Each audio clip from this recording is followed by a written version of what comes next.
Welcome back to Dark Commonwealth Confessions. Today's testimony comes from the deepest archives, from one of Vault-Tec's own architects of horror. We are going to explore the systematic harvesting of children in pre-war America. What you are about to hear is not speculation. These were calculated programs. These were children turned into weapons. These were families destroyed by the very company promising to save them. I still have the admission letter congratulating the Patterson family on their son's acceptance to the Advanced Academy, never mentioning that by advanced, we meant advancing human evolution through forced genetic manipulation in underground laboratories. The playground at Site Lambda looked perfect from above. Swing sets, slides, sandbox, until you noticed the children playing there had extra limbs, scaled skin, or eyes that tracked movement in complete darkness. When parents across New England reported their children missing in 2076, Vault-Tec's PR department had already prepared the explanation: tragic casualties of increasing Chinese infiltration, when in truth, we were the infiltrators stealing America's youth for something far worse than war. And if you genuinely enjoy this kind of dark storytelling, consider subscribing and liking the channel, but only if you like the content. I need you to understand something before the radiation takes what is left of my mind. The children did not disappear. We took them. I took them. My name was Dr. Marcus Whitmore, and for 7 years I harvested America's future, one school district at a time. September 2070. That was when Vault-Tec gave me the authorization codes. The letter came on official letterhead, signed by executives whose names you would recognize if I spoke them aloud. It detailed the Tomorrow's Leaders Accelerated Education Initiative, free boarding schools for gifted children, full scholarships, a chance to escape the war that everyone knew was coming.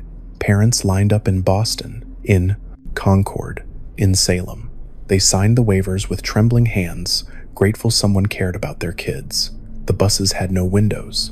I insisted on that detail myself. We told parents their children would receive advanced education and training beneath a facility we coded as Site Lambda, deep in the Appalachian Mountains. The facility existed. The education did not. What waited below was something else entirely.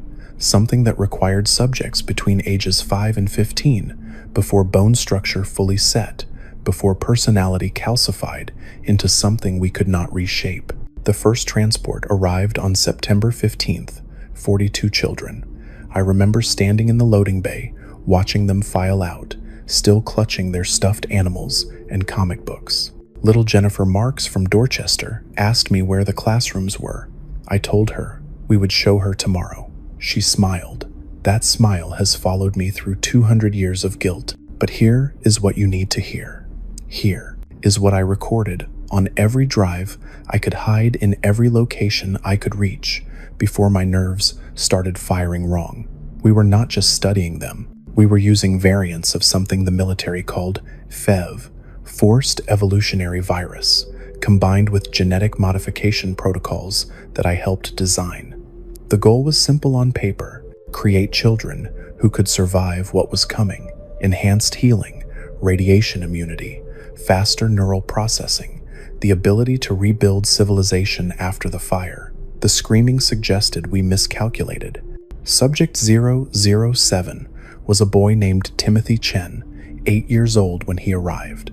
Loved dinosaurs. His mother had packed his lunch with a note that said she believed in him. After 6 months of our FEV variant injections and neural conditioning, Timothy developed something we did not anticipate. He could hear thoughts, not metaphorically. He could hear the actual neural firing of everyone within 50 feet. Every fear, every lie, every twisted thing we thought but never said. He tried to claw his own eyes out to make it stop. We sedated him. We increased the dosing. We told ourselves this was necessary science. The sensory anchor every child received was a small stuffed bear, something familiar to hold on to during procedures. Timothy's bear sat on the shelf above his isolation chamber, watching with button eyes as we broke a child's mind trying to build a better human. The facility smelled like antiseptic and copper. Always copper. I can still taste it on my tongue when I close my eyes. Now here is the first thing that seems impossible, but I swear is true. Vault 75 in Malden was not the beginning of these experiments. It was the refinement. What we did at Site Lambda started years earlier, in places with no numbers, in facilities that appeared on no map. We perfected the separation protocols there. Walk the children down one hallway, walk the parents down another. Tell the children their parents are being oriented. Tell the parents their children are being evaluated. By the time anyone realized the truth, the incinerators had already cooled. 4,000 children passed through our facilities between 2070 and 2077. 4,000 families received letters of acceptance. 4,000 empty beds waited at home. The news blamed Chinese infiltrators, kidnapping rings, the chaos of a world preparing for war. No one suspected the company building the salvation bunkers was harvesting the very children they promised to protect. What do you think really happened here? Drop your thoughts in the comments, because the official story you have been told is not even close to the truth. My daughter Emma was 8 when the program expanded in 2072. I came home one evening to find 2 Vault-Tec security officers in my living room. They did not need to say anything. I understood the choice. Either I brought Emma into the program myself, maintaining the controlled conditions and protocols I designed, or someone else would do it messier. I held her hand on the bus ride to Site Lambda. I was the one who administered her first injection. I told myself I was protecting her. I told myself a lot of lies. Subject 231 was Emma Whitmore, my daughter, my test case, my proof that even love can be weaponized. The protocols required breaking them psychologically before physical modification. We used recorded messages from parents, played them in isolation chambers on 30-hour loops. You are not our child anymore. We never wanted you. You are the property of Vault-Tec now. The children would scream themselves hoarse, then they would go silent. That silence meant we could begin the real work. The FEV variants we used were different from the military strains. We had to modify for younger subjects, for developing nervous systems, for bones still growing. Some children developed enhanced healing, so aggressive their bodies kept trying to repair injuries that did not exist. Their immune systems would attack healthy tissue. Others grew faster than their organs could support. We learned through iteration, through failure, through small bodies in incinerator chutes. The second impossible thing is this. In March 2072, Vault-Tec's board of directors held a selection event. They came to Site Lambda in their tailored suits and their practiced smiles. We had prepared catalogs, photographs of subjects, test scores, personality profiles, obedience ratings. They walked through our gallery like they were choosing racehorses. Senator Morrison selected subject 198, Mrs. Caldwell, from Robco, wanted twins for her breeding program. They signed adoption papers, legal documents that gave them ownership of modified children who would integrate into their vaults as control elements. Human weapons with the faces of innocence. The stainless steel tables in the medical bay were child-sized. We had ordered them custom. The restraint straps came in small, medium, and large. We went through supplies faster than requisitions could fulfill them. Do you understand what I am saying? The equipment existed. The supply chains existed. The corporate infrastructure to harvest children existed as standard operating procedure. This was not a rogue operation. This was policy. The nutrition experiments in Ward 7 were my colleague Dr. Helen Vasquez's assignment. The goal was studying radioactive isotope absorption in developing systems. We fed them contaminated food, measured their decay rates, watched their teeth turn fluorescent green in the dark. We told them the glow made them special. We told them they were becoming heroes.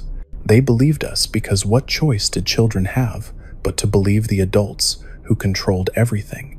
I remember the smell of the cafeteria, industrial detergent, trying to hide the scent of fear. The children ate in silence after the first few months.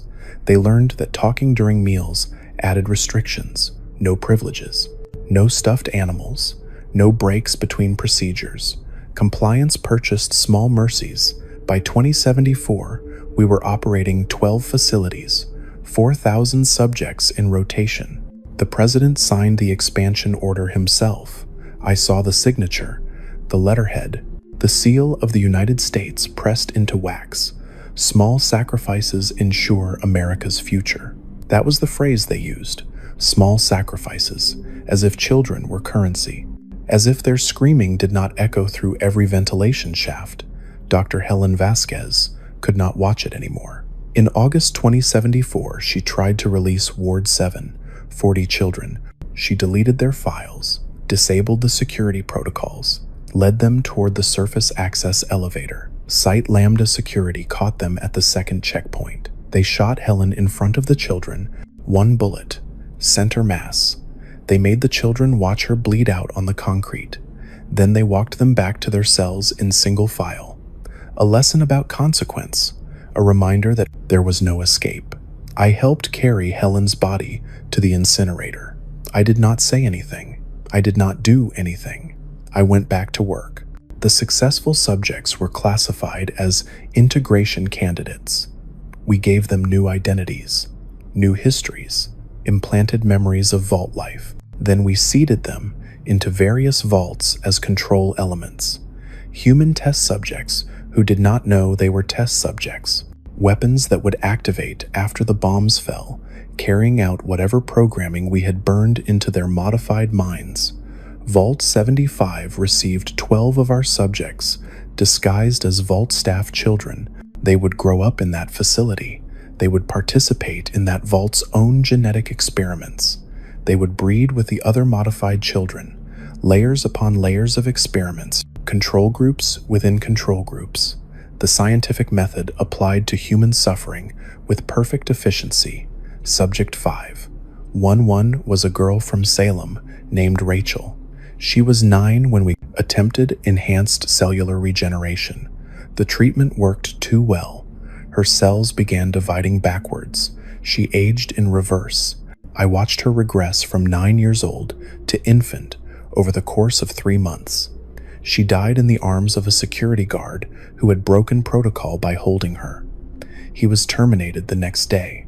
The little body went into the incinerator. The data went into our files.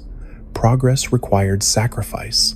I kept records, flash drives hidden in my teeth, microscopic data chips sewn into my clothing, names, dates, procedures, which executives ordered which atrocities, video files of board meetings, audio recordings of selection events.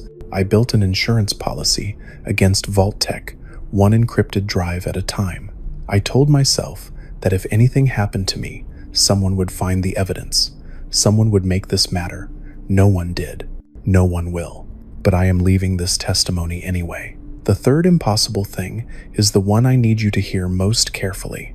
The children in batch 47 were siblings, 16 sets of twins and triplets.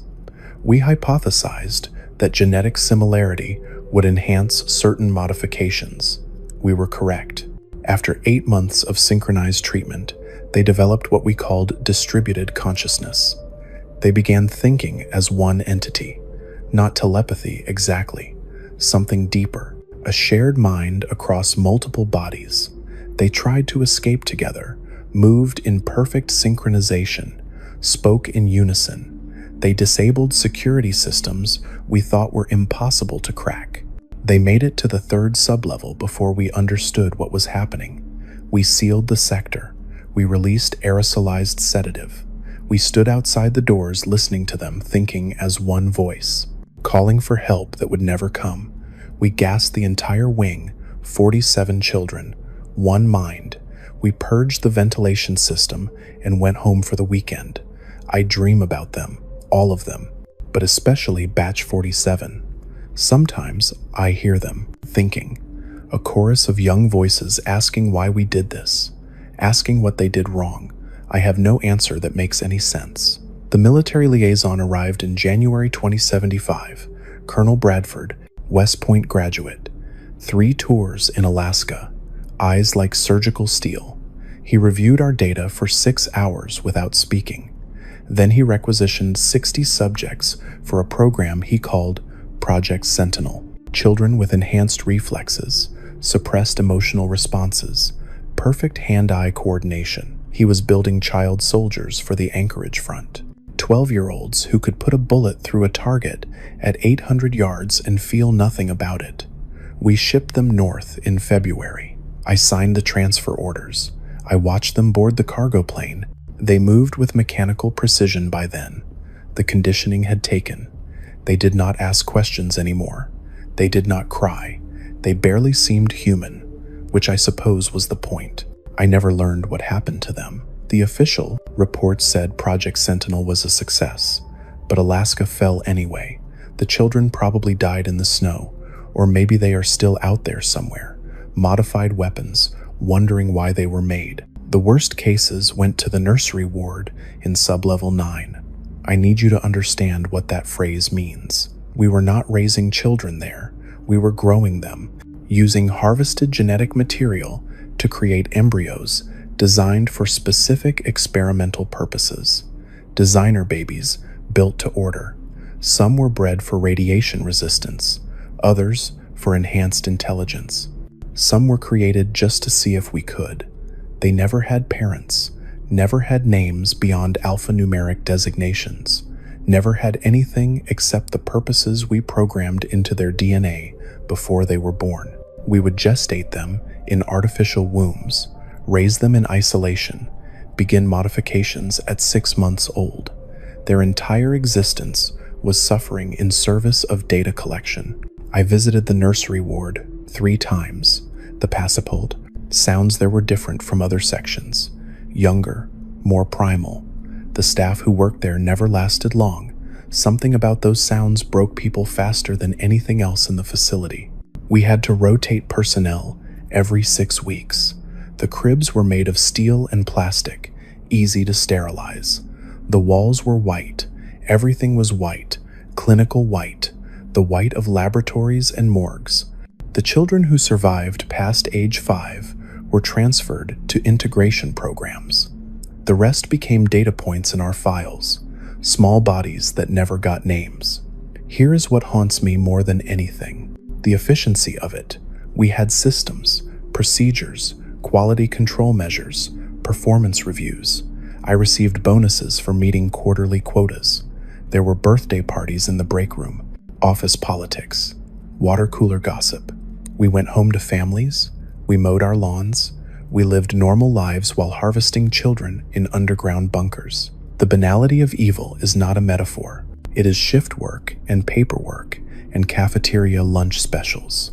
In June 2076, I discovered something that changed everything. I was reviewing old files, cross-referencing subject numbers with intake records. I found my own file, my childhood medical records, my assignment to the program, Subject 001, first generation, the prototype. I was one of them. My memories of childhood were fabrications, neural implants, constructed histories designed to create the perfect overseer for this nightmare. I was not Dr. Marcus Whitmore from Philadelphia with a wife and daughter. I was Subject 001, engineered in the 2050 seconds as proof of concept, raised to run the very program that created me. My entire life was a closed loop of horror. My daughter Emma was not my daughter. She was the second generation of my product line. I stood in my office, staring at that file for 3 hours. The fluorescent lights hummed overhead. Coffee grew cold on my desk. Everything I believed about myself dissolved in the space between heartbeats. If you have ever wondered what choice you would make in a situation like this, tell me in the comments. Because I made mine the next day. I started planning. Not escape. Escape was impossible. They had protocols for that. Neural tracking, behavioral monitoring. Any deviation from baseline personality triggered immediate intervention. But I could plan for the end, because by 2076, everyone knew the end was coming. The only question was when. The news showed riots in Boston, food shortages, Chinese agents everywhere. The military was stretched thin. Vault-Tec was accelerating construction schedules. The executives were getting nervous. Board meetings ran longer. Security was increased. Everyone could feel the countdown, even if nobody said it aloud. October 20th, 2077. That was when I received the final orders. Omega Protocol. In the event of nuclear exchange, all test facilities would execute their subjects and destroy evidence.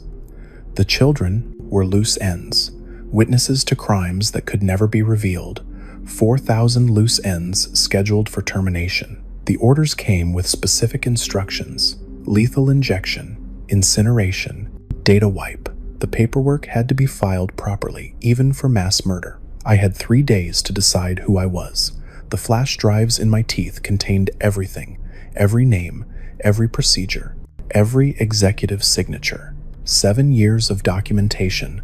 I could not save the children, but I could save the evidence. I could make sure someone knew what we did. I could upload it somewhere that might survive the bombs. I worked through the night of October 22nd, used stolen military encryption codes to access a reconnaissance satellite, uploaded 40 terabytes of data to its storage buffer. Names, faces, videos of board meetings, audio of selection events, the complete history of our crimes compressed into files that would orbit the Earth long after we were gone. If anyone ever finds this testimony in the ruins, know that we turned children into weapons. Know that we did it systematically. Know that the people who built the vaults to save you were the same people who harvested your children to build better slaves. The alarm started at 0500 on October 23rd. DEFCON status updates every 15 minutes. The staff looked at each other with the same expression. This was it. The moment we had been preparing for. The end of everything. Omega Protocol authorized at 0615. Orders confirmed. Execute all subjects. Destroy all evidence. Report completion to Regional Command. I looked at the order form. I looked at the terrified faces of children in their cells on the security monitors. I made a choice that probably damned me. I released them, not all of them. The modified ones, the weapons, the ones too far gone, I could not help them. But the ones who could still think, the ones who still had something human left, I gave them Vault-Tec employee badges, security, codes. I told them which vaults to run to. I told them to lie about who they were. I told them to survive. 63 children scattered into the pre-dawn darkness. 63 chances that something good might survive. I deleted their files, scrubbed the security footage, made it look like a systems failure. Then I walked to my office and waited for the bombs. The flash was visible even underground. The monitors showed the city above turning white, then black, then nothing. The facility shook. Dust rained from ceiling tiles. Emergency lighting activated. Someone was screaming in the hallway. The air filtration system kicked into overdrive. I thought about Emma, Subject 231. I had sent her to Vault 101 with false credentials. The vault that was never meant to open. The experiment testing permanent isolation and the evolution of the overseer position. I thought maybe she would be safe there. Maybe the isolation would protect her from what was coming. Maybe she would never know what I did to her. I was wrong about a lot of things.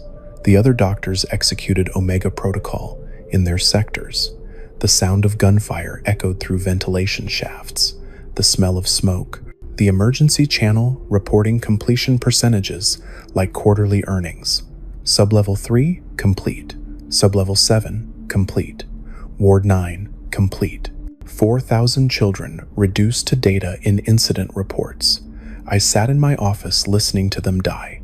I did nothing. I saved 63 and let thousands burn. I am not a hero. I am a coward who made one small choice and called it redemption. 3 days later, I emerged from Site Lambda. The world was ash and silence. The sky was the color of infected wounds. I walked for 6 days before I found a vault entrance. Vault 101, the isolation experiment, the vault that would never open. I used my credentials. I erased my real history. I became just another refugee seeking shelter. They let me in because I was a doctor, because they needed medical staff, because nobody questioned credentials in the first days after the end. I walked through those doors, carrying the weight of 4,000 children, carrying flash drives full of evidence, carrying the knowledge that I was Subject 001, pretending to be human. The vault sealed behind me. The isolation began. I lived among them, treated their illnesses, delivered their babies, became part of their community. I never told them who I was, never told them what I had done. I kept my secrets and watched their children grow and wondered if any of the ones I released survived. If this story has kept you listening this far and you want more of these dark confessions from the Wasteland, hit that subscribe button. It tells me someone out there is still paying attention to warnings like these. Sometimes, in the deep hours of night shift, I would check the satellite connection. The data was still there, still orbiting, still waiting for someone to find it. A confession in a bottle thrown into the void. I added to it when I could, updated it with what I learned, created a comprehensive record of our crimes. The children I sent away, I never learned what happened to most of them, but sometimes I would hear stories. A girl in Diamond City who never aged, a boy in Riverbend who could heal from anything, rumors of modified humans surviving impossible situations. I told myself these were my children, the ones I saved, the proof that some good came from evil. But I know the truth. Most of them probably died. The Wasteland kills everyone eventually. The radiation, the violence, the despair, even enhanced children cannot survive forever in hell. The years in Vault 101 taught me something about guilt. It does not fade, it compounds. Every birthday party I attended, every child I vaccinated, every time I looked at their innocent faces, I saw the ones I harvested, the ones I modified, the ones I sent to incinerators. Subject 231. Emma, my daughter, who was not my daughter. She grew up in the vault, believing I was her father, believing she was normal. The modifications I gave her were subtle: enhanced immune response, slightly faster neural processing, nothing visible, nothing that would mark her as different. I told myself I was protecting her by making her just modified enough to survive, but not enough to be discovered. I was lying to myself again. In 2258, a man named James arrived with an infant. He struck a deal with the overseer to become the vault doctor. I was getting old by then. My hands shook during procedures. The overseer was relieved to have a replacement. I stepped back, let James take over medical duties. I became just another senior vault dweller with too many secrets. I watched James's child grow, watched them navigate the same hallways where I had hidden for decades. Sometimes I wanted to tell them, warn them, explain that the vault was an experiment, just like the children were experiments, that nothing here was safe, that Vault-Tec's poison ran deeper than anyone knew, but I stayed silent, like I always stayed silent. The reactor in Sublevel 4 still connected to old networks, military satellites, Vault-Tec communication relays. Late at night, when everyone slept, I would access the systems, check for signals from other vaults, look for traces of the children I released. I found evidence of Project Sentinel in Alaska, classified reports from 2077, the child soldiers Colonel Bradford built from our subjects. They had performed exceptionally well, killed without hesitation, followed orders without question. They held a Chinese position for 16 hours against impossible odds. Then Alaska fell anyway. The reports stopped. The children disappeared into silence. I found evidence of the board members who adopted subjects. Senator Morrison's son, Subject 198, became a community leader in Vault 81. His modified bones made him naturally stronger. His place, enhanced healing, kept him alive through early vault failures. He never knew he was adopted, never knew his real parents died screaming in Site Lambda. He lived and died believing the comfortable lie. Mrs. Caldwell's twins ended up in a vault that failed in 2089. Reactor meltdown. Everyone died. The twins probably died with them. Their enhanced genetics bought them nothing except a slower death from radiation poisoning. In Vault 75, the genetic refinement program continued. The children we seeded there participated in those experiments. Modified children experimenting on unmodified children, layers upon layers of horror. The vault failed eventually. Violence, rebellion, the modified subjects probably went feral. The data suggests most killed each other, fighting over resources. Our children became the monsters we designed them to be. In 2274, I received a signal on the old military channel, automated, repeating. It came from a settlement that used to be Site Lambda. Someone had found the facility, reactivated the power, triggered old security protocols. The message was simple. Subjects contained, awaiting orders. I deleted the message, scrubbed the logs, prayed nobody else picked it up, because if Site Lambda still had subjects, that meant some of them were still alive, still trapped, still waiting for release that would never come. Frozen in cryo storage, or locked in isolation cells, conscious or comatose, living or something worse than dead. I could not go back, could not face what might still be there. So I did what I always did. Nothing. The guilt became physical after a while. Phantom pains in my chest, headaches that medication could not touch. I told the vault doctor it was old age, but I knew better. The modifications I received as Subject 001 were breaking down. My enhanced cells were turning against me. The same thing that happened to Subject 511. Regression, cellular collapse. The price of playing God with human DNA. I had maybe 5 years left, maybe less. In 2277, James escaped the vault. The whole place erupted. The overseer doubled down on isolation. His daughter, Amada, led a rebellion. The children fought their parents over whether to open the doors. I watched it all happen and understood with perfect clarity that this was Vault-Tec's real experiment. Not isolation, but the moment when isolation broke. The civil war between generations. The data collection on how societies fracture under pressure. We were all still subjects, still being studied. Even dead, Vault-Tec was running experiments. The young dweller, James's child, chose to leave, opened the vault, proved the outside world was survivable. The moment the door opened and light spilled in, I knew the experiment had reached its conclusion. Vault 101 would never be sealed again. The isolation was broken. The data was collected. We were all free to face what we had done. I gathered my hidden drives, every piece of evidence, every confession.